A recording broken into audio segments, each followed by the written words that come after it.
thấy gì trong đêm nay? Cờ bay trăm ngọn cờ bay, rừng núi loan tin đến mọi miền. Gió hòa bình bay về muôn hương, ngày vui như nước trôi nhanh.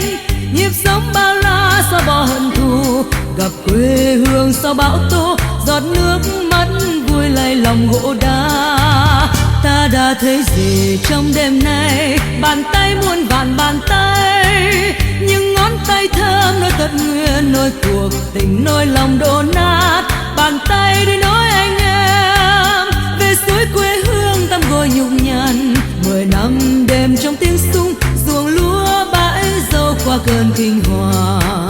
Mẹ già cười xanh như lá mới trong khu vườn, ruộng đồng Việt Nam lên những búp non đầu tiên. Một đoàn tàu đi nhã khói ấm hai bên giường, một đàn gà cao tiếng gáy đánh thức bình minh. Ta đã thấy gì trong đêm nay? Cờ bay trăm ngọn cờ bay, đường phố hôm nay sang rực đèn, sang rực đèn trong làng trong xóm. Người đi như nước qua đê, dòng máu anh em đã nhuộm mặt trời. Cùng xương khô lên tiếng nói, đời sống ấm êm nhân danh con người.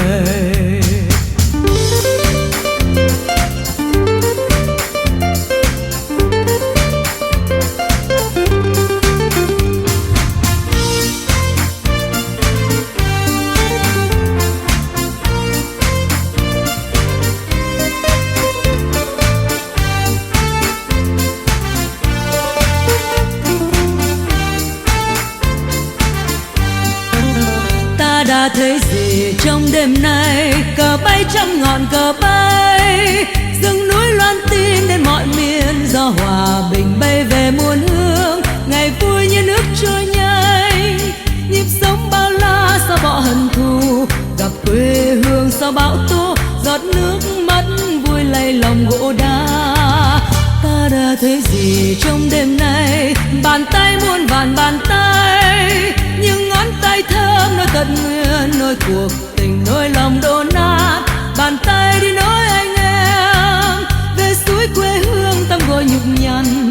10 năm đêm trong tiếng súng, ruộng lúa bãi dâu qua cơn kinh hoàng. Mẹ già cười xanh như lá mới trong khu vườn, ruộng đồng Việt Nam lên những búp non đầu tiên.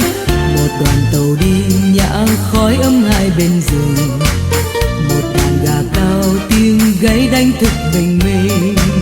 Ta đã thấy gì trong đêm nay? Đèn soi trăm ngọn đèn soi, mặt đất rung rinh bưu chiều người. Pha ngục tù đi dựng ngày mới, dạng đông soi sáng tương lai.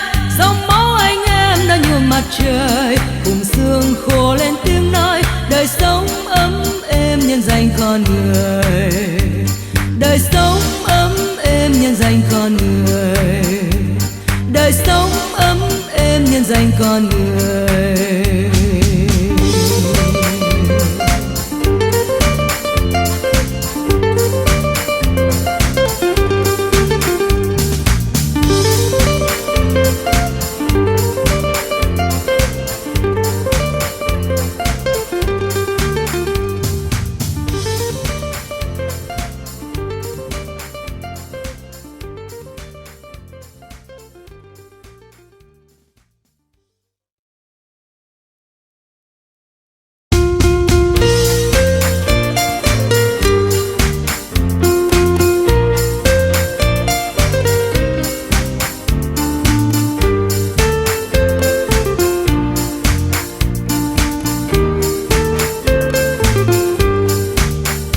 Đã thấy gì trong đêm nay? Cờ bay trăm ngọn cờ bay, rừng núi loan tin đến mọi miền. Gió hòa bình bay về muôn hương, ngày vui như nước trôi nhanh.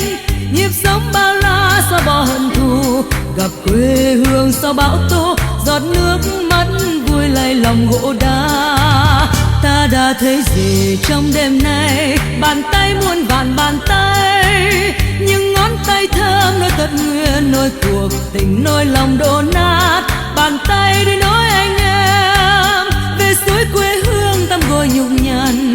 10 năm đêm trong tiếng súng, ruộng lúa bãi kinh hoàng. Mẹ già tuổi xanh như lá mới trong khu vườn, ruộng đồng Việt Nam lên những búp non đầu tiên.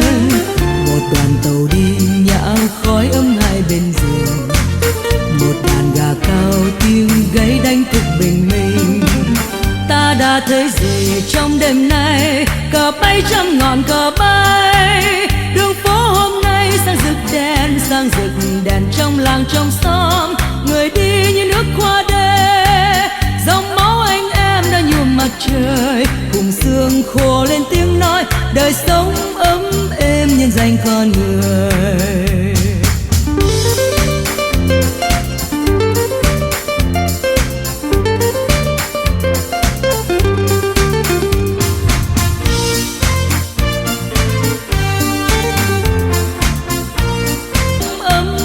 Nhân danh con người, đời sống ấm êm nhân danh con người, đời sống ấm êm nhân danh con người.